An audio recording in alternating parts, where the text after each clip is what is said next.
Bonjour et bienvenue à Horror Podcast Québec et on continue le mois des films d'enfance amis. Et c'est un peu un cheat, mais c'est un cheat puis c'est pas un cheat parce que le Poltergeist que j'écoutais le plus, c'était le 3. Mais là, j'ai décidé que pour Sam, pour une fois, j'allais pas y faire écouter le 1, le 3, après ça revenir au le 2, 6. puis tout, lui faire écouter le 6e. Parce qu'on a souvent fait ça, là, comme commencer par Evil Dead 2 pour le podcast et des choses comme ça. On a respecté...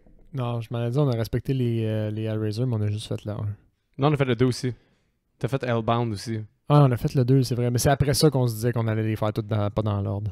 Ouais, mais le 3, il pourrait être intéressant. Ouais. Ça pourrait continuer dans l'ordre, mais il y a certaines franchises qu'on n'a pas faites dans l'ordre. Tout ça pour dire, comme Child's Play 2, parce que j'aime pas le 1. Des choses comme ça. Puis là, je me suis dit, Vous noterez que j'ai toujours rien à dire.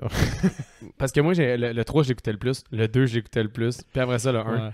Je sais pas pourquoi, puis finalement, le 1 est nettement supérieur. Ça, on va pouvoir y revenir, là. Mais c'est vraiment supérieur des 3, là. Mais c'est juste que quand j'étais jeune, je pense qu'il y avait plus de shock value dans les deux autres films que dans le premier. Le premier, c'était plus family friendly, avec une très belle réalisation, plein de belles qualités. Il était vraiment le fun à regarder, là. Ouais, plein de belles qualités que je remarquais moi à cet âge-là. Mais bon, je suis vraiment comme à... J'aime la moitié des affaires dans ce film-là, la moitié pas vraiment. Là. Fait que j'ai hâte d'entendre ton take dans Poltergeist 2. Il est majoritairement positif, je te dirais, pour moi. Ouais, moi, plus positif que négatif. Comme ça a été une belle expérience, un beau cheminement. J'étais content de voir que, à moins que je me trompe, tous les acteurs du premier sont revenus pour le 2. Tu te trompes, effectivement. Mais c'est qui a changé? C'est le frère? Non. Mais premièrement, dans le fond, je vais dire la critique première, puis on va pas en parler beaucoup dans le film. Il y a beaucoup de critiques par rapport au traitement des Premières Nations dans ce film-là, puis un peu les stéréotypes qui sont là-dedans. Ouais, il ressortira sûrement pas cette année. Mettons. C'est ça. Il y a un bon backlash là-dessus. On s'entend. Ceci étant dit, mettons qu'on enlève ça des parages, on va continuer de parler de notre appréciation là-dessus, mais on en est conscient. Puis on va pas devenir trop politique. C'est pas notre jam à moi et Seb. On est là pour avoir du fun. La poli quoi? C'est correct d'avoir ces questionnements-là, puis c'est correct, mais moi, en tout cas, c'est ça. On va n'embarquer pas là-dedans. On est deux gars légers. Ouais. Fait que, tout ça pour dire que il était 3 enfants. Puis moi, ça, c'est une affaire Dans le premier, il était 3 enfants? Ouais, c'est une affaire que j'aimais pas. Je me souvenais même pas. C'est une affaire que j'aimais pas de la suite, moi, quand j'étais jeune, parce que je comprenais pas pourquoi la plus vieille sœur était pas là. Puis là, Poltergeist a comme la réputation d'être une franchise hantée. Puis, dans le premier film, c'est elle qui s'était fait... Dans le fond, la plus grande sœur s'est fait tuer juste après avant la sortie du film, me semble, à la fin du tournage, puis avant la sortie du film, elle s'est fait tuer par son conjoint jaloux. Ah, là, dans la vraie vie, là. Dans la vraie vie. L'actrice s'est fait tuer par son conjoint jaloux avant la sortie du premier film ou comme simultanément. Oh my God. Ouais, fait que là, ils n'ont pas fait un recast, ils n'ont pas repris quelqu'un d'autre. Ils ont juste dit, je pense qu'il était chez sa tante ou quelque chose de même. Je pense qu'il mentionne une fois. Là, ok, il l'explique tellement brièvement qu'il fallait être là la fraction de seconde. Là. C'est une phrase, c'est ça. Mais c'est ça. Fait qu'il y a juste elle qui est pas là à cause de ça. Ok, fait que j'ai pas totalement tort. Les autres, c'est pas des recasts. Non, c'est tous les acteurs. C'est tous les acteurs d'origine du film. C'est juste qu'il en manque un, mais ils ont une bonne raison. Ouais, très bonne raison, effectivement, malgré tout ça. Mais c'est ça, mais j'ai full apprécié mon écoute. Je trouve que le vilain, il est bien. Je trouve que le vilain... Honnêtement, sans lui, t'as pas de film. On va se le dire. Là, sans le révérend, qui est malade en tête puis qui est mort avant la sortie il est mort la même année. Ah ouais? Ouais, bon. Franchise maudite. Ça va pas bien. Dans le 3, c'est Heather O'Rourke, c'est la petite fille blonde. Elle est morte avant la fin du tournage, la petite actrice principale. Oh, ouais, pardon, elle avait comme une anomalie au ventre, quelque chose comme ça, puis ils ont jamais réussi à le voir, puis c'est comme si, je me souviens plus qu'est-ce qui retient tes excréments, elle a comme explosé, puis comme morte d'une intoxication. Puis avant la fin du film du 3, t'la vois jamais, parce que c'est une doublure qui est dans les bras de la mère, parce qu'ils ont pas pu finir le film avec Caroline. C'est tellement triste. Puis le révérend, tu vas douter que c'est un autre révérend aussi parce que lui, il est mort l'année même. Ça devient comme le vilain de la saga. Là. Ouais. C'est pas juste épisodique du 2. Là. C'est parce que dans le 2, il était tellement fort. Mais oui. Puis au final, c'est lui l'entité qui fait en sorte qu'il y a eu un poltergeist. Ça, c'est lui le poltergeist. Quand tu prends la peine de comprendre qu'il y avait une caverne avec un révérend qui est un chef d'une secte. Parce que dans le premier, la seule explication qu'on a, c'est qu'ils ont bâti le quartier sur un cimetière indien. Mais c'est comme si là, dans le deuxième, ben, c'est un peu le début du film, au fond, on découvre qu'il y avait quelque chose spécifiquement en dessous de cette maison-là. Parce que cimetière indien ou pas, c'est bizarre qu'il y ait des manifestations juste dans une maison, si c'est tout le quartier. Fait que c'est vraiment focusé sur cette maison-là. Fait que ça, moi, je trouvais que ça faisait du sens comme explication. Ça avait du sens, mais ça n'avait pas de sens. C'est comme non, mais c'est artificiel. Il balance un peu l'explication du premier. C'est complètement artificiel dans le sens comme, qu'est-ce qui pourrait causer ça? Ben, on va ajouter un trou en dessous de la maison, puis on va créer l'explication en dessous de ça.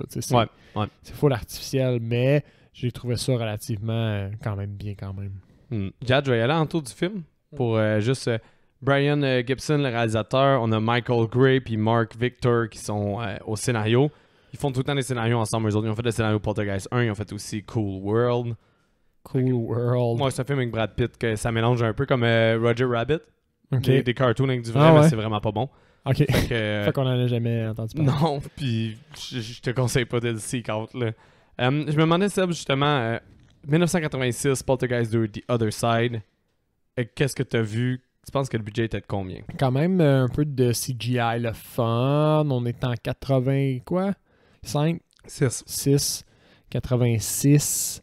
Fait qu'on est... C'est quand même du luxe du CGI, j'ai l'impression, en 86. J'ai l'impression que la scène avec les broches, spoiler alert, a dû coûter cher. Il y a un mix de practical là-dedans, quand même pas pire.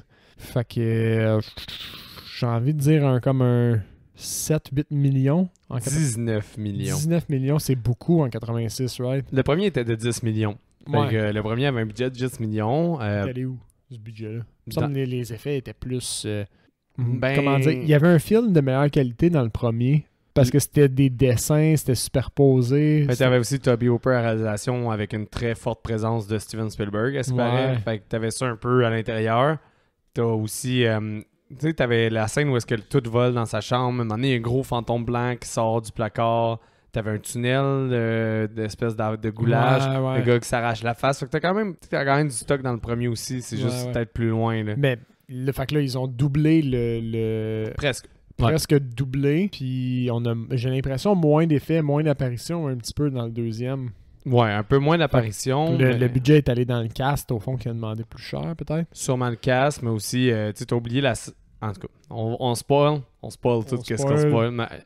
Il y a d'autres scènes si de practical. Si on vous avait pas averti en parlant des scènes de la broche, maintenant, c'est fait. On va tout spoiler. Mais des fois, on oublie qu'il y a peut-être des nouvelles personnes qui nous écoutent. C'est vrai. Puis il commencerait avec Poltergeist 2, ça se peut.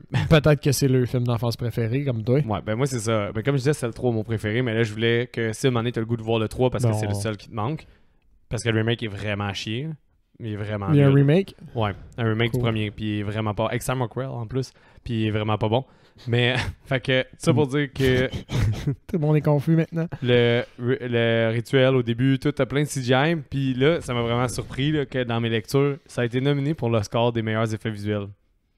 Oh boy, ça devait être une petite année. C'est pour te donner une idée. Ouais, effectivement, ça devait être une petite année. Puis aussi, c'est pour te donner une idée de à quel point on a cheminé. Là. Parce que quand tu regardes ça fait un peu pic-pic. Ouais, surtout l'ouverture. Ouais, oui, vraiment. L'ouverture n'est pas si incroyable que ça. En fait, je me demande encore comment il a fait pour se rendre en haut de cette affaire-là. Là. Ça prend d'un... Oh oui, tu peux pas monter ça... Maintenant, tu peux pas monter ça tout seul. Non, mais... Sinon, faut que tu montes pas de corde. Une année, le révérend, il fait un peu référence à l'homme des Premières Nations comme étant une espèce d'entité qui aurait plusieurs années aussi. Là. Ouais, parce ben qu'il dit, oui. tu prends cette forme-là maintenant. Puis... aussi, on voit, il se passe une espèce de pouvoir au début. Là. Il donne une lance qui est le pouvoir de chasser les mauvais esprits. Là, fait que lance qui finit par donner au père plus loin. C'est comme si le père, c'était maintenant l'entité de défense de... Il a le Fighter Spirit. Oui, c'est ça. Le Fighter Spirit. Ça pour dire que... J'ai bien aimé, moi, ce personnage-là de... je sais pas c'est quoi son nom, c'est Frank? Non, c'est Walter Taylor. Taylor, ça se peut. Faudrait checker Walter Taylor, le guerrier. Appelons-le le guerrier. Je l'ai bien aimé, moi. Il est stoïque un petit peu. Il parle tout le temps un peu semi en énigme. Ouais. Ça me dérange pas, moi, ça. Moi, je veux te dire que j'ai vraiment pas aimé du film, puis à ma réécoute, c'est que la première demi-heure, c'est trop du... Te souviens-tu du premier film? Te souviens-tu? Hein? Il est arrivé telle affaire dans ta maison, te souviens-tu? Ouais. Puis le caca. Tu sais, exemple, la scène que le personnage de la mère, Donc, elle parle avec, sa mère à elle. Puis elle fait juste rappeler des moments du premier. Puis là, tu revois des flashbacks. Puis il y a une autre scène où est-ce que le Caroline, on parle du premier. Tout le monde en parle du premier. Puis je suis comme, il y a le père aussi, Mané, qui fait comme... Ah, ben oui, j'aime ça, vendre des aspirateurs, je pense. T'sais. Le gars, il était genre mania de l'immobilier. Il venait de développer un quartier dans le désert, là, dans le 1. C'est ça, ils font beaucoup de... ou sinon, tu sais, ils font des blagues sur le fait qu'ils n'ont pas de télé. Là. On est la seule famille qui n'a pas de télévision. Mais c'était à cause que Caroline était partie dans la télé dans le premier. Il y a beaucoup de clins d'œil au premier, genre wink, wink, wink, wink tout le temps. Mais je suis comme, hey, le film... au final, il se passe pas grand-chose dans la première demi-heure. Le seul élément, bon, il y a le guerrier. Il y a le fait que peut-être que Caroline serait une médium. Oui. Comme sa grand-mère. C'est ça. Qui est un peu dans le fil conducteur, mais c'est à peu près le seul élément nouveau jusqu'à temps que la grand-mère meurt. Ouais. En fait, où la grand-mère meurt, le film prend un peu son envol en étant sa propre entité, là, moi j'ai trouvé. Là. Parce que la famille a déménagé pour fuir le poltergeist. Mais là, t'as la petite médium là, qui était dans le premier. Tu sais, Caroline, c'est l'enfant, mais la petite médium, là, celle qui parle comme ça. Ah oui. C'est quoi son nom déjà? Zelda. Zelda, elle prend vraiment... Gina, je pense. Hey, là, Seb, là, je vais sortir IMDb 2 secondes. On est pourri d'un nom. Puis on va aller voir. D'habitude, ça nous bloque pas. C'est ça l'affaire. Je le sais. C'est juste que là, on veut. Il y a Taylor, on est vraiment zéro en... Taylor puis Tangina. Ouais. Fait que Tangina, dans le fond, elle découvre la grotte. Puis tu sais, elle voit qu'il y a une entité vraiment forte. Fait qu'elle appelle Taylor. Fait il y a tout ça qui se branle dans la première partie, mais c'est pas tant intéressant. Je trouvais qu'il y avait trop de throwback au premier. Puis j'étais genre, Chris, un moment donné, j'ai fait pause. Puis on était rendu à 30 minutes sur un film d'1h35. Puis le récit n'a pas sa propre entité là, encore. Ça n'a pas décollé. Ouais, fait que c'est vraiment la dernière heure qui est plus plaisante. Mais avoir une demi-heure de comme zéro entité puis d'être juste du throwback au premier, j'ai trouvé ça un peu lourd au premier. Tu sais, le tiers du film, c'est quand même pas une petite partie. Hein. Non, c'est ça. C'est vraiment pas une petite partie. Mais jusqu'à temps qu'elle voit, chaque scène qu'elle voit, le révérend, va falloir qu'on en parle parce qu'ils sont malades. Là. Ouais, King, là. Mais oui. Comme la première fois qu'elle le voit en public. Là. Ça, c'est cool. Ouais. J'ai aimé ça parce qu'il est bien... ça te fait pour la façon qu'ils ont monté la scène, ça te fait poser la question à toi-même. Même si tu doutes pas vraiment que c'est un... il y a du monde qui passe dedans. Fait que c'est ça. Un fantôme. Tu sais que c'est un fantôme, mais le fait que sa mère, elle le voit, ce qui est normalement pas ce que tu t'attends à. Ouais, ça c'est vrai. Quand tu as une apparition de fantôme, surtout versus les enfants, on joue toujours la carte de « Ah, mais il y a juste l'enfant qui le voit parce qu'il est plus sensible à ça. » Dans un autre film, la mère elle serait juste arrivée rapidement puis elle aurait dit « Qu'est-ce que t'étais où? » Puis elle aurait parti pendant que la caméra qui est encore dans le dos du révérend. Exact. La différence, c'est que là, la mère a une interaction aussi avec l'entité, ce qui débalance un peu le spectateur sur ses attentes. Parce que c'est pas ça qu'on s'attend. Fait que tu te dis que soit il y a quelque chose de spécial par rapport à lui, ça renforce comme sa force maléfique, whatever. Ou c'est une entité, mais comme elle cherche pas à se cacher. Fait que tu peux même douter qu'elle est maléfique à un certain point, même si en même temps son sourire. La musique qui change aussi. La musique, tu sais. Fait que je trouve ça raffiné quand même. C'est une petite interaction, c'est rien, mais je trouve que ça fait une grosse différence versus ce qu'on s'attend d'habitude. Chaque scène, puis tu sais, pour vrai, la scène où ils se présentent chez eux, là, c'est la plus belle scène du film. C'est très, très joli. Ouais. Entre ces deux actions-là, il y a la grand-mère qui meurt, il me semble. La grand-mère qui meurt, mais le téléphone sonne. Ouais. Ça devient comme un téléphone jouet. Fait que Caroline, elle peut parler avec sa grand-mère ou avec l'au-delà avec ça. Là, ça revient dans le film. C'est drôle, ça, quand même, que le téléphone jouet, c'est un téléphone straight au paradis. Mais il commence à avoir des apparitions. Là, un moment donné, t'as des fantômes en CGI qui inondent la chambre, puis des jouets qui bougent tout seuls. Puis là, la famille est comme, on crisse notre camp d'ici, puis ils croisent Taylor en même temps. Il n'y a pas la mère aussi qui voit des zombies dans son rêve. Oui. Elle aussi, tu vois qu'elle commence à être impactée par la présence maléfique. Un peu moins que le père puis le frère, là, à cette étape-ci. Mais le frère, c'est toujours à la fin. Il finit toujours par se faire prendre plus tard. C'est vrai, le petit frère, il est accessoire à être martyrisé. Mais c'est ça, tous les fantômes CGI, toutes ces affaires-là, puis ils croisent Taylor en sortant. Puis là, Taylor, il lui dit qu'il est envoyé par Gina. Puis dans le fond, là, il y a Taylor, tu vois faire un rituel avec des papillons, puis des affaires de même. Puis là, j'ai marqué, le vieux creep, il arrive en chantant « God is in the holy temple », la chanson qu'il chante tout le temps.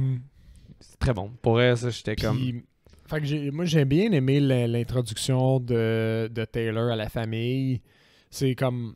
Il montre un peu ses pouvoirs, mais sans révéler trop.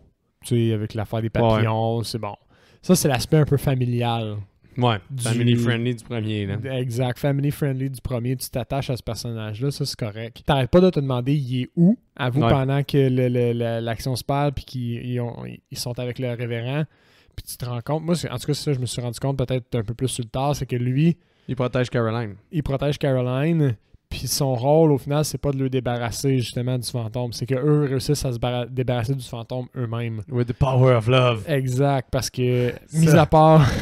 Par contre, spoiler alert, on va pas parler de ça de la fin, là, mais les 5 dernières minutes de ce film-là, je fais un doigt d'honneur depuis tantôt, c'est de la merde. Puis moi pis ça, on trippe pas tant de power of love, fait que ça peut vous donner une idée de c'est quoi la fin. Fait que, ouais, ça c'est un petit défaut. J'ai pas ça. The power of love compels you. La seule fois où le power of love c'était sacoche, c'était dans Scott Pilgrim. Oui. Au final, c'est pas le power of love, exactement. C'est self-love. Self-love, self-respect. Mais on retourne au vieux révérend.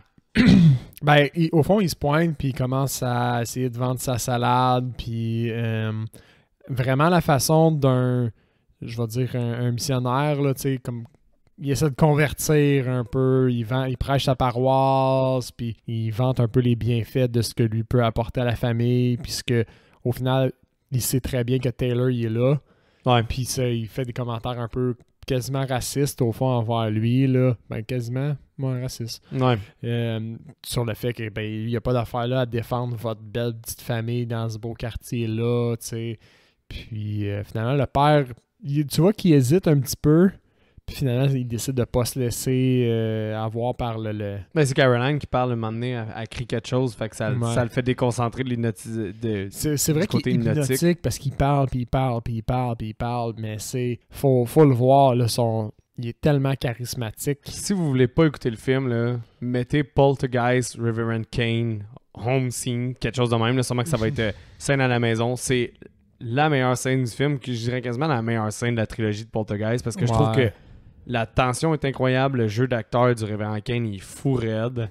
Puis, tu sais, tout ce qu'il dit, c'est comme fucké, puis il est menaçant. Là. Tu sens la menace sans qu'il frappe personne, il n'y a pas d'armes, il n'y a rien. Là, puis il est pas en train de rentrer dans leur maison. Puis il est pas en train de leur dire qu'il est là pour leur faire du mal. Il menace. En tant que tel, il menace pas, il est juste menaçant par sa présence. Puis la tournure de mots qu'ils ont choisi de lui faire dire fait comme toute la magie. C'est l'acteur aussi qui est il vend, là. Il y a comme un sourire à le Cheshire Cat là, dans Alice au Pays des Merveilles. Oh, ouais. Tu sais, il y a comme des milliards dedans, là. Ouais. Non, c'est vrai, mais il est vraiment bon pour elle. C'est vraiment solide. Là. Moi, j'ai adoré cette scène-là. Là. J'étais comme, oh my God, c'était bon. Elle ressort du lot, clairement. Ouais, vraiment. Puis quand il dit à la fin, parce que là, il voit que son subterfuge ne marche pas, il est comme You're all gonna die! Puis il arrête pas de crier ça. J'étais comme, ok, là, il est creepy as fuck, là. Vraiment creepy, le révérend. Je me souvenais que j'avais peur de lui quand j'étais jeune, là, effectivement. Là. Avec raison, là. Je me souvenais plus pourquoi il me faisait peur autant. Mais cette scène-là me l'a rappelé, là. Quand j'étais. Déjà, là, je le trouvais impressionnant. Je me dis, tu sais, j'écoutais ce film-là, j'avais. C'était après mon thrill de 6e sens, vu que je voulais me challenger. Fait que j'écoutais ça, j'avais. Peut-être 7, 6, 7 ans, 8 ans, 7, 8. 7, 8, plus 7, 8. Fait qu'il m'impressionnait, le révérend. Il était creep. That's fuck. J'ai aussi une petite vibe de vampire, right? J'ai l'impression qu'il attend de se faire inviter à rentrer. Ouais. Ben, comme quand il revient avec tous ses fantômes. Ouais, ben, au final, je pense que c'est parce que la suite, c'est que durant la nuit, il appelle sur le téléphone de Caroline. Ouais, c'est ça. Puis c'est Caroline qui lui donne l'autorisation de rentrer, j'ai l'impression. Parce qu'elle pense que c'est sa grand-mère. Ouais. Exact. Fait que lui, on sent qu'il a besoin de se faire inviter à rentrer dans la maison. Il peut pas juste se pointer. C'est un peu ça le but d'être charmeur au début. Ouais, ça aussi, c'est une petite touche qui est notable dans cette scène-là. Ben, c'est il essaie d'attirer, puis quand il voit que ça marche pas, ben fuck it, je vais lui crier dessus qu'ils vont tous mourir. Et puis je vais trouver une autre façon de rentrer. Exact. De toute façon, tu vas perdre. Le téléphone de la grand-mère. Mais après, c'est là que tu as la broche, là, dans le fond. Parce que je trouve ça bien, moi, cette scène-là. Moi, je trouve que c'était un peu n'importe quoi. Là, une attaque de broche, quand même. Ça avait-tu déjà été fait? Non, c'est vrai. Du point de vue de l'originalité, c'est là.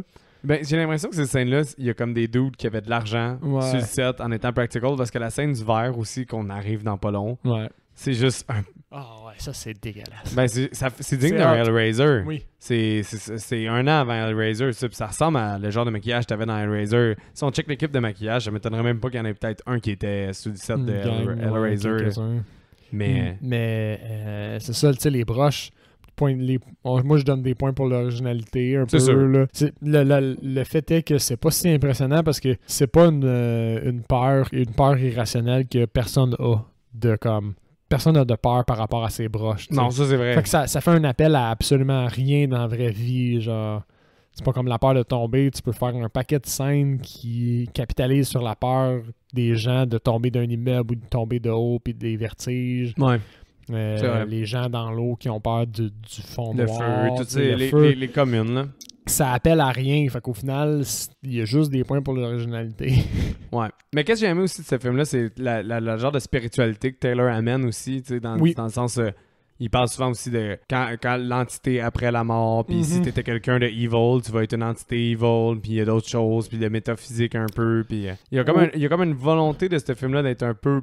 pas philosophique, mais un peu, comment dire, spirituel. Spirituel, ouais. Sans appeler aux religions non plus. Non, c'est vrai. Parce qu'on la seule notion de religion, de christianisme, je vais dire, qui est présente dans le film, c'est le fait que le monsieur, c'est un révérend, entre guillemets. Ben, c'est ça, dans les années 1800. Mais c'était un culte au fond. C'était pas ça. un révérend tel qu'on le connaît. Puis, au final, peut-être que c'est ça le message du film, la spiritualité, ça a peut-être rien à voir avec les religions. Oh! Parce que le seul à être religieux dans l'eau, ben c'est le méchant. Peut-être que c'est la thèse que le film a essayé de proposer, effectivement. C'est pas fou, Seb. C'est le même gars qui a fait la scène avec les broches qui avait cette thèse-là. Ouais. Le dude a pensé aux broches, mais après ça, il a été continué avec sa spiritualité. Il a fait du pouce. Mais ouais, t'as Gina qui raconte tout ça, là, que t'as une scène de flashback, quand même creepy encore, parce que le révérend est dedans, puis il a enfermé tous ses followers dans la caverne. Fait que c'est lui le fantôme, le squelette qu'on voyait au début. Dans cette scène-là, il est comme... Il est gluant un peu, on dirait qu'il est en train de fondre parce qu'ils sont tous en train de mourir dans une cave humide, au fond. Ouais. De manque de bouffe puis manque d'eau, probablement. Là. C'est vraiment une agonie incroyable. Ça fait une mort très souffrante, là, pour vrai. Ouais. Mais je retournerai vers la scène où est-ce que le père boit le verre diabolique. Il me semble avant, il y a une scène avec Taylor où il fait son voyage spirituel puis il lui donne la lance. Là. Ouais. Puis... C'est comme si c'était rendu le rôle du père de défendre sa famille et non le rôle de Taylor. Ouais, t'as raison qu'il y a ça avant le verre, là, parce que effectivement, ça revient important vers la fin du film. Là, mais... Parce que la raison pour laquelle il boit l'alcool, c'est qu'au final, son espèce d'expérience spirituelle, il me semble que ça ne l'a pas tant transcendé. Non. Puis il retombe dans son pattern d'alcool avec la tequila. Mais puis, moi, j'ai pas aimé cette scène-là. Je sais pas pour toi, comme j'ai aimé le genre de body horror qui a aucun crise de rapport, je trouve. Là. First, j'aime juste ça à cause que j'aime les practical effects dans la vie. Mais je trouve que c'est out of place dans le film, pis c'est bonkers. Là. Ça n'a pas rapport que ça arrive. Puis j'ai pas aimé avant qu'il soit comme possédé par le révérend. La scène où il est rapey as fuck là, avec sa femme. Ouais, là. Ça c'est très malaisant. Tu comprends quand même que c'est le révérend qui Mais même pour le révérend, on dirait que c'est hors character. On dirait que ça fit pas avec l'homme, l'espèce de gourou bizarre. Ouais, j'avoue qu'il est juste manipulateur. Tout, il est moins posé un petit peu. C'est ça. Il est pas... il est plus en rage, on dirait. J'ai pas aimé cette scène-là overall, là, personnellement. J'ai trouvé que c'était comme out of tone pour le personnage. Ça n'avait pas rapport qu'il soit possédé par un... Jusqu'à ce que le verre s'expulse, je t'accorde que c'était quand même pas tant...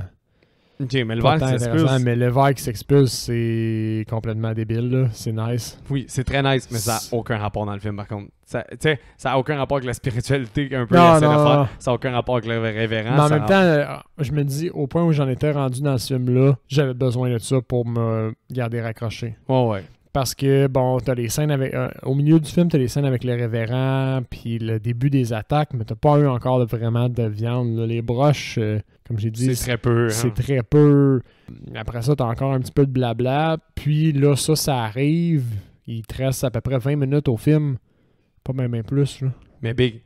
Parce qu'au début, on dirait un humain avec des petits ailes de poulet qui traînent en arrière. Ouais. Là, à un moment donné, ça devient un géant blob qui tire des fucking lasers. J'étais comme, oh my god. Puis là, ok. il rampe, puis il est rendu avec son sourire, il le regarde, puis il fait un clin d'œil. Ouais. Mais c'est hot. Comme j'ai dit, le fan de maquillage en moi était genre très satisfait du practical effect que j'étais présenté à. Mais contextualisé dans le film, ça n'a aucun crise de rapport. Là. Ouais. C'est ça qui se passe. Fait que c'est pour ça que je te disais, j'étais comme un peu à 50-50 dans le film parce qu'il y a des choses que j'aimais beaucoup. Puis qu'après ça, quand je repensais au contexte du film, j'étais comme, ouais, pas sûr. Pas sûr. Fait, mais on s'entend pour les deux pour dire que, effectivement, t'as raison par contre pour le boost que ça donne. Ça, je te l'accorde. Là. Ouais, ça me prenait ça. Rendu là, sinon je pense que je l'aurais trouvé plus quelconque, ce film-là. Mais c'était pour où que c'était pertinent de revenir avec le training spirituel de Taylor, c'est qu'il crache la fumée qu'il a fumé avec Taylor sur le monstre puis ça le chasse. Exact. C'est ça la pertinence d'avoir toute la scène, voilà. la scène de... Cracher de la fumée. Ouais. Ouais, là, la mère, elle ouvre, il y a plein d'affaires dans le placard. Ils se font attaquer par une... C'est vrai. Ils se font attaquer par la Chansa. J'avais oublié ça. Ouais, la Chansa, elle vole dans les airs, dans Ah le garage. oui, parce que Caroline, durant toutes ces actions-là, elle est allée se cacher dans la voiture. Ouais. Puis quand ils essaient de partir, mais là, le garage les empêche de partir. T'as des fils électriques, puis le chien, il a juste grabé un fil. Il fait juste le garder, puis il est comme... Là, j'étais comme, ok, ça n'a pas rapport. Non, cette scène-là m'a pas... Tu vois, je l'avais oublié. Ouais. Je l'avais carrément oublié. Tu sais, la chaîne ça qui essaie de passer au travers de la voiture. Puis t'as la grosse musique à The Omen, là, tu sais, des autres d'opéra, là. En arrière, puis j'étais comme, ok, Best Special Effect, 1986, and the Oscars doesn't go to Poltergeist 2, mais, tu sais, c'était ordinaire. C'est allé à qui, sais-tu? Je sais pas, je pourrais aller voir. D'habitude, je pense que c'est un an après la sortie, fait que ce serait sûrement les Oscars 1987, mais vous irez voir, sûrement Oscars 1987. Ouais. Mais, pas à Poltergeist 2. Non, pas à Poltergeist 2. Nice try. Mais ouais, tout leur scie est défoncé. Fait que là, ils se disent, bon, ben, il n'y a plus un autre endroit où aller. Fait qu'ils vont... ils retournent à leur maison. Puis là, moi, j'ai fait une grosse flèche ici, Seb, si je peux. Puis j'ai marqué fin de marde. Fait qu'on rentre dans la fin de marde. Et voilà! Vas-y, guide-nous dans ta partie la moins préférée du film. Ben, ils se retrouvent dans une espèce de 4e dimension de marde. C'est vrai qu'elle est moins hot que... Quand ils vont dans le monde spirituel, c'est vraiment moins hot. Ils ont juste l'air de flotter. Pensez à Superman 1978, quand il vole puis que ça paraît vraiment gros, qui est en arrière d'un écran vert des années vraiment vieux puis mauvais.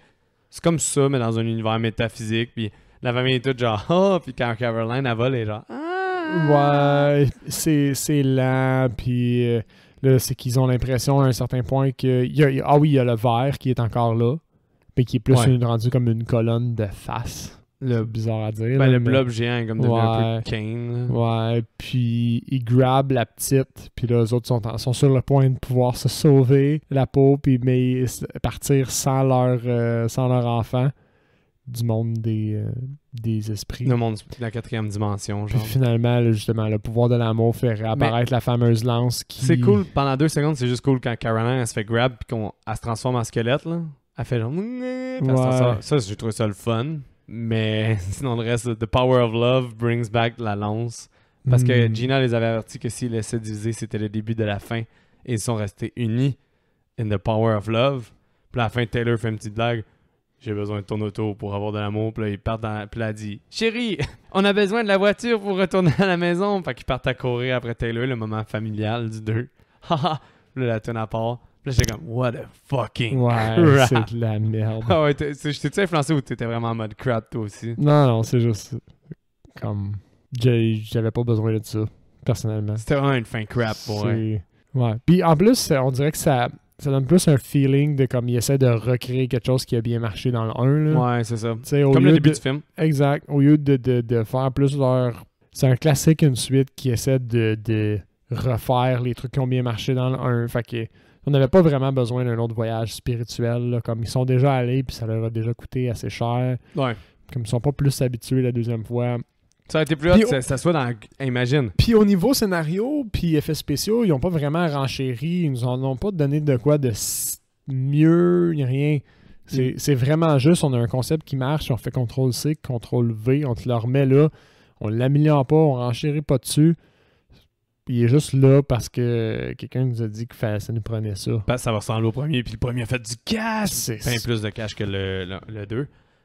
Parce que lui, il a quand même fait 41 millions, quelque chose comme ça. Mais le premier, je pense qu'il avait fait dans 100 millions. Nice. Mais imagine, ils s'en vont dans la grotte, puis là, ils jouent sur la claustrophobie. Là. Tout est noir, tout est sombre, puis le révérend, il apparaît des fois, puis il pogne Caroline, puis des affaires de même, puis t'as Une juste... confrontation dans la grotte, ça aurait été t'as un espace là, comme tu dis. Puis juste le révérend, là, avec son creepiness depuis le début du film, puis qui est grab dans le noir, puis que ça fait fucking la chienne. Puis, man, finalement, t'as des apparitions de zombies de ses disciples, mais finalement, ses disciples décident qu'eux participent au Power of Love, puis qu'ils se revengent. Ouais, ça a sûrement fini de même. Là. C'est La sûr, confrontation ça a aurait fini de même. Mais tu sais, déjà, on a un élément d'originalité que t'avais pas.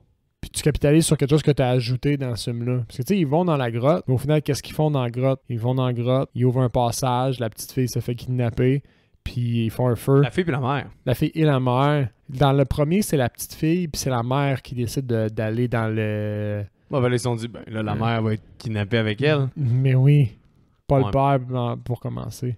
Le père, il doit sauver la mise. Mais tout ça pour dire que notre fin fictive, c'est pas la vraie fin. La vraie fin, c'est la blague avec l'auto, puis il part, puis The Power of Love a tout fait gagner. Exact. Donc, Seb, étant donné que c'est la fin, avant de partir sur les notes recommandations, on sauve une petite bière.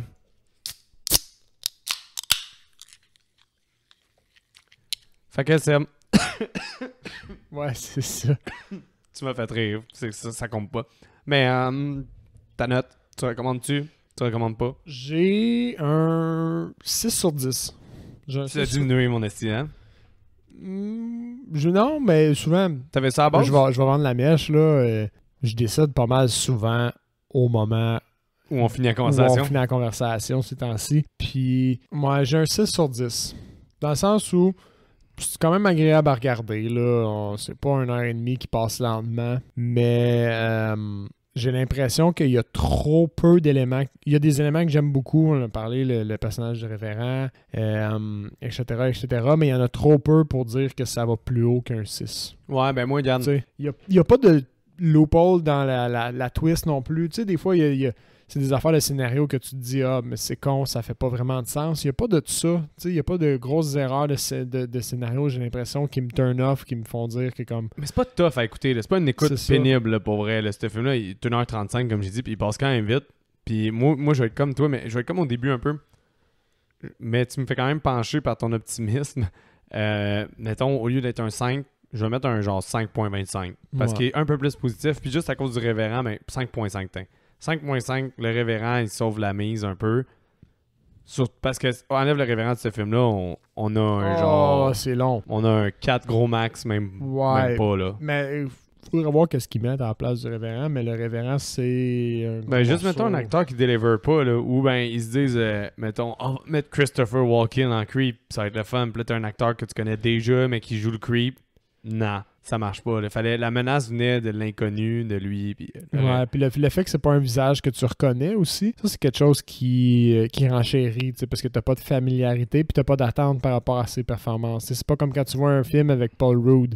Ouais. Tu sais qu'il va être un petit peu Gentil. gentil Et et drôle. semi-drôle et un peu pathétique. Ouais, c'est vrai. C'est Il fou joue comment. rien d'autre. Il y a quand même beaucoup de typecast, Paul Rudd, mais je l'aime quand même plus que, mettons, Ryan Reynolds, que je le trouve plus typecast, Ryan Reynolds. Puis c'est parce qu'il joue plus gros, Ryan Reynolds. Ouais. Fait que ça vient plus vite agressant. Je pense que c'est ça la nuance. J'ai mis le doigt dessus en parlant. Mais, ouais, fait qu'on est pas mal en même endroit. Mais tu recommandes-tu, par contre, c'est pas clair?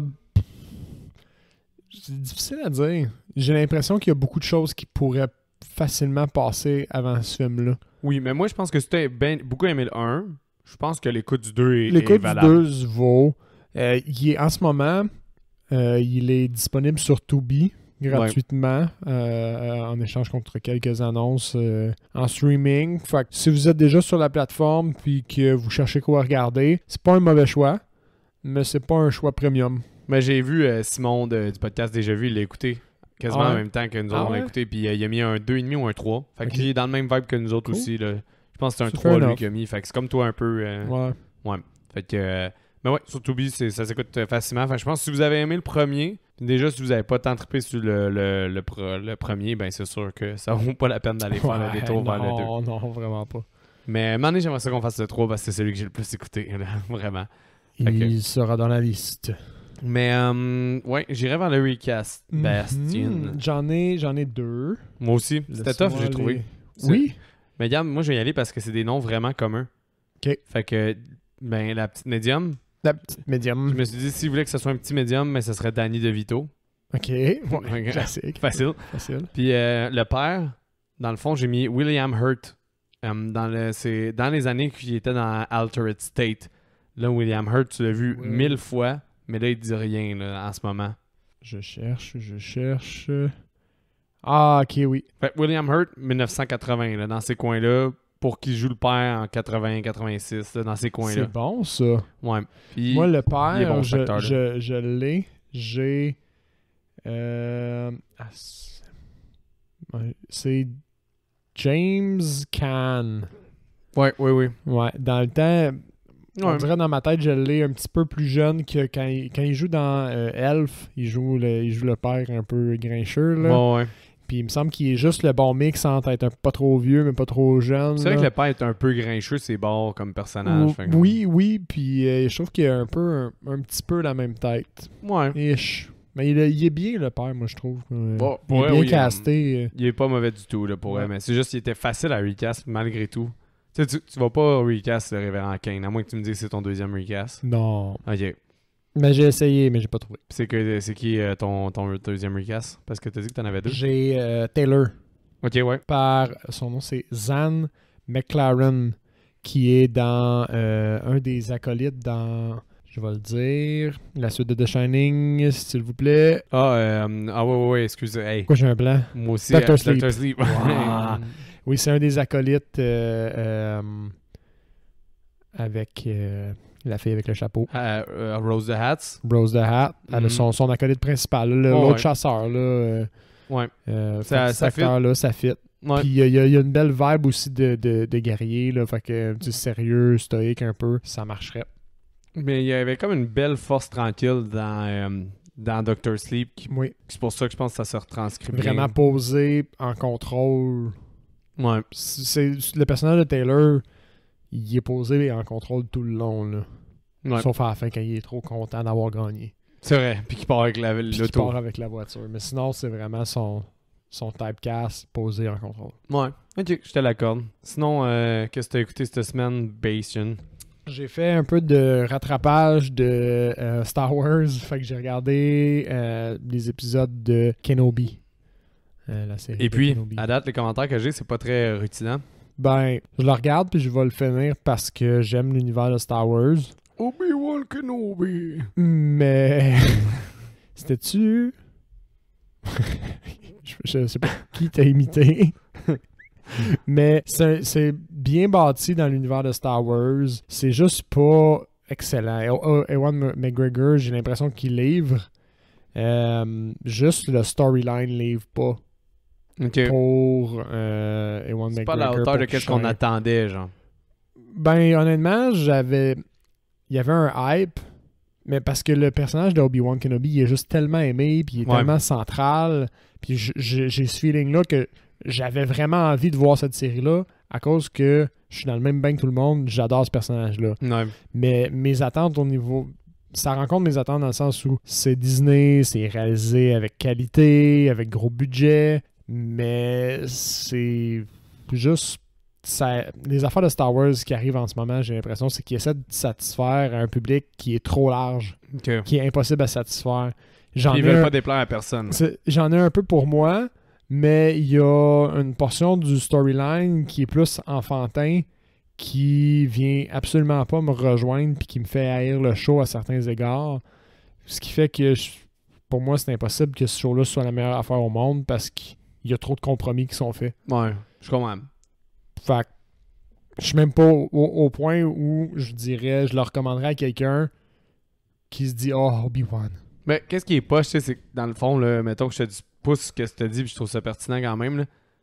Comme les fans de Star Wars ont pas aimé l'épisode 1 parce que c'était plus kids-friendly puis que c'était plus vieux. Ouais. Mais fine, tu sais, George Lucas, il avait vraiment un mindset business, puis il savait qu'il allait faire des jeux avec ça, puis tout ça, puis c'est là-dedans qu'il faisait.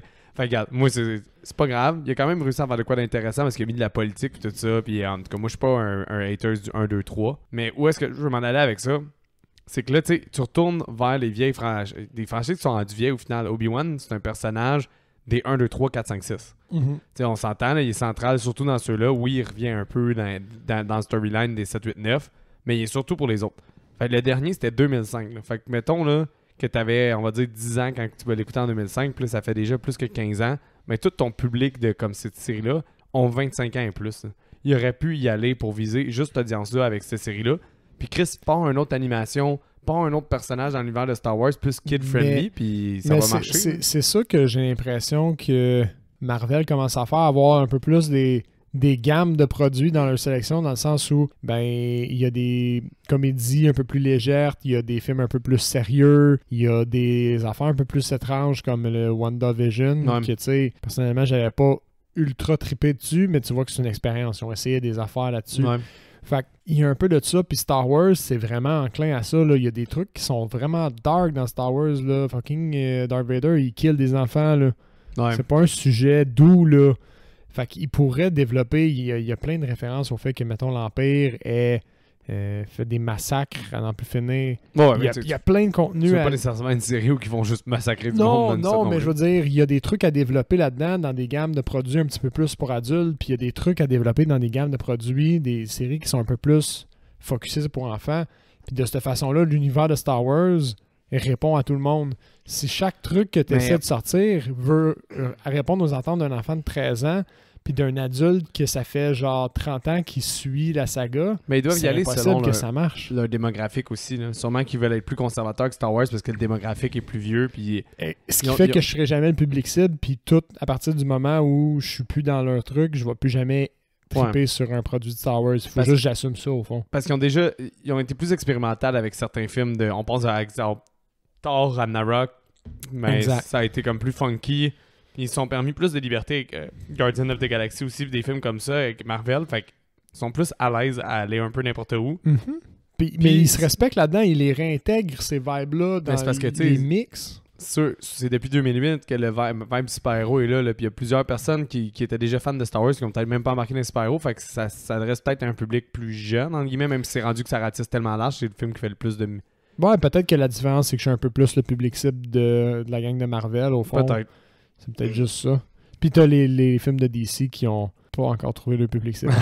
Ou je suis pas dedans. T'as-tu d'autres choses que tu voulais... non, j'ai vraiment juste fait mon rattrapage de Kenobi cette semaine. Moi, j'ai écouté Resident Evil Welcome to Raccoon City. Ouais, quelqu'un m'en a parlé. Comme quoi, ça pourrait être une belle écoute, là, quelqu'un à mon travail. Ouais, ben honnêtement, j'ai été agréablement surpris parce que je m'attendais vraiment à une piece of crap, là, no joke. Le CGI est dégueulasse. Puis il y a beaucoup trop de CGI, fait que ça m'a vraiment mis ma note au milieu là, dans ma tête. Mais sinon, il y a quand même... Moi, je suis pas un gamer, mais je reconnais qu'ils ont essayé de recréer les mêmes mouvements que dans les jeux vidéo pour les zombies. C'est ce qui me disait qu'il y avait des similarités avec les jeux qui étaient bien au niveau du storyline aussi, un peu. Dans les vieux jeux de zombies, dans le temps que je jouais un peu, souvent c'était ça. Le zombie avançait vraiment lentement, puis quand il arrive à côté de toi, ben il swing la tête pour te mordre. Ben là, il y avait des scènes comme ça. Le zombie, il fait le même mouvement. Sans que ça soit first person, il fait le même mouvement. Puis tu vois que c'est copié du jeu vidéo. Il y a des affaires de fun. Il y a des gros stéréotypes, des gros clichés. Là, c'est très usiné, mais ça passe quand même bien, somme toute. Ça serait un film que je serais down de regarder pour le podcast. Resident Evil 1. Le premier qu'ils ont fait avec... Tu l'as déjà vu? J'ai vu partiellement quand j'étais jeune, puis je l'ai vu comme d'un coin de mur corridor parce que je voulais pas le regarder vraiment. Il y a des affaires chill dedans, mais... J'ai l'impression que juste au travers du podcast, on a adressé plein de films comme ça que je voulais juste pas voir par dédain ou par peur. Ouais. Puis là, celui-là, ça en fait partie des films que j'ai regardé partiellement puis que j'étais impressionné. Moi, je trippais sur Resident Evil 1 parce que j'aimais des... T'as 8-9 ans, tu trippes ces films d'action en base. Exact. Là, t'as de l'action avec des zombies. Fait que c'était quand même cool. Puis il y avait une scène avec des lasers, là. Très impressionnante. Là. Mais tu sais, la scène avec les lasers, je l'ai déjà vue. Puis elle était très impressionnante quand t'étais jeune. Ouais. Je suis curieux de voir comment elle a vieilli. Mais il semble qu'elle l'aide encore pas si pire. Dans le sens que tu vois que c'est moins bien fait, mais la façon qui est amenée, elle reste encore Mais prenante. c'est ça, mais tu sais, les Resident Evil, je veux pas, c'est quand même une saga, là. Il y a, je vais dire 6 films. Ouais, 5-6 films faciles avec Mila Fait que, Jovovich. tu sais, veux pas, c'est quand même c'est une saga, puis moi j'en ai pas vu un. Ouais. Fait que je me dis c'est peut-être adressé. Je pense pas qu'on va faire la saga au podcast. Le 2, c'est vraiment une pas. pure merde. Là. Je me souviens, quand j'étais jeune, j'avais trippé sur le premier, fait que je me suis dit, je vais aller voir le 2 au cinéma, puis je l'avais détesté. Le 3, je l'avais trouvé moins pire, puis j'ai abandonné après le 3. Après le 3, c'est quoi? C'est Ghost to Las Vegas. Puis, Ouais, le 3, c'est Ghost to Las Vegas. Back from Las Vegas. Ouais. Puis Mais après le 3, Let's finish this shit from Las Vegas. j'avais abandonné. Là. C'était rendu un peu vraiment n'importe quoi. Là. Puis j'ai juste jamais continué cette saga-là. Mais Raccoon City, il m'intriguait parce que c'est un reboot un peu. Là. C'est comme une tentative de remettre Resident Evil sur la map. Ouais, puis plus de jeux vidéo. Puis pour vrai, c'était pas mauvais. C'était très regardable. C'était un divertissement, Cool. brain off, quand même très legit. C'est un Netflix, lui, hein? Il est sur Prime en ce moment. C'est Prime. Ouais, Cool. il est sur Prime. Mais c'est ça. C'est ça qui est ça. C'est ça qui est ça. Le mot de la fin, Bastien. Eh ben, comme d'habitude, suivez-nous sur les réseaux sociaux, Facebook, Instagram principalement. Un petit like ou un partage si vous aimez. Si vous aimez ce qu'on fait, ça nous fait toujours du bien. Envoyez-nous vos commentaires et suggestions. Commentez sur les posts si vous avez quelque chose à partager par rapport à un film. On lit tous les commentaires puis on répond à la plupart quand on a le temps. Et puis, sinon, on finit tout le temps par toutes les lire. Là. Ça, c'est certain. Fait que c'est pas mal ça. Oui, donc attention à vous et bonne semaine.